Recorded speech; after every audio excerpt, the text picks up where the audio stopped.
l'idée n'est pas venue de nous, c'est la mairie de Cléra qui a vu que toutes les terres qui étaient sur sa commune étaient de plus en plus délaissées et les friches gagnaient beaucoup de terrain. Dans la plaine du Roussillon, les programmes d'arrachage viticole des années 90-2000 ont généré des milliers d'hectares de friches, faute de cultures alternatives viables. Le maire de Cléra, viticulteur de profession, a décidé non pas de mettre de l'eau dans son vin, mais de permettre à des éleveurs ovins, en manque de fourrage, d'exploiter une partie des friches qui couvrent 40% du territoire de la commune, soit 700 à 800 hectares.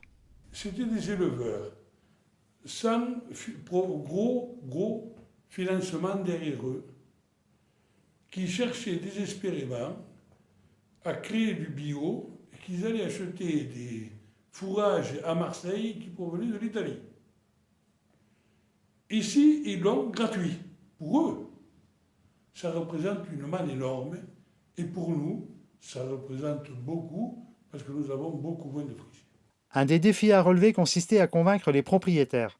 Pour déjouer le rattachement à des terres à 90% non constructibles et donc peu sujettes à la spéculation, le maire a embauché une animatrice foncière. Les éleveurs, eux, se satisfont de baux de 1, 3 ou 5 ans.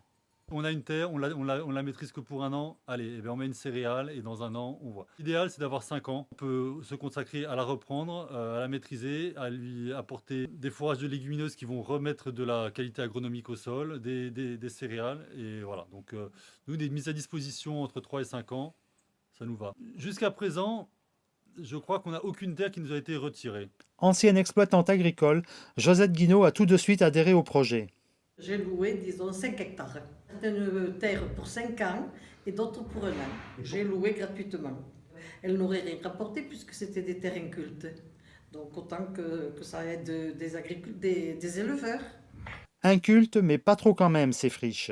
Les éleveurs ont bénéficié de l'appui technique de la Chambre d'agriculture, mais les défis sont moins agronomiques qu'organisationnels. Reprendre une culture, on a un petit peu, on a des références, il y a eu des essais, il y a du travail qui a été fait, donc on avait des éléments pour le faire. Après, la difficulté, c'est de savoir un peu quelle rotation mettre en œuvre qui permettent déjà de remettre les sols un peu en activité.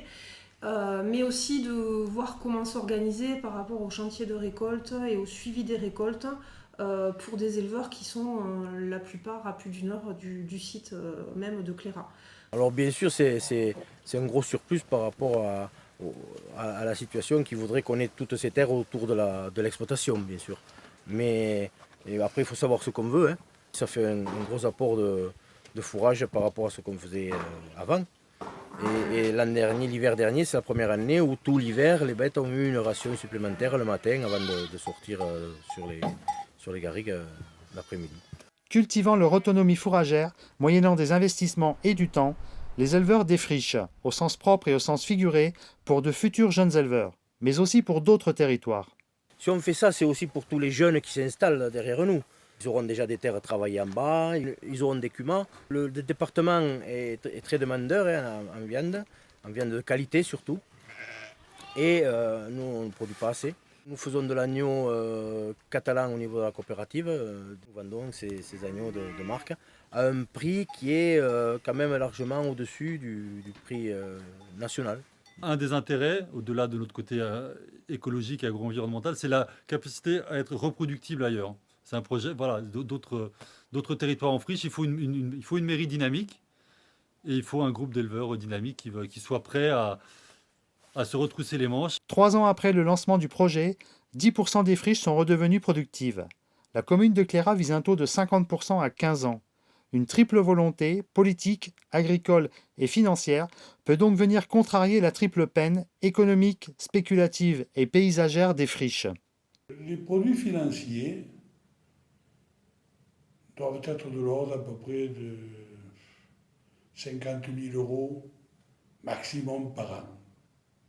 Mais un produit financier n'est rien, absolument rien, s'il n'y a pas un investissement des hommes et des femmes, cela s'entend.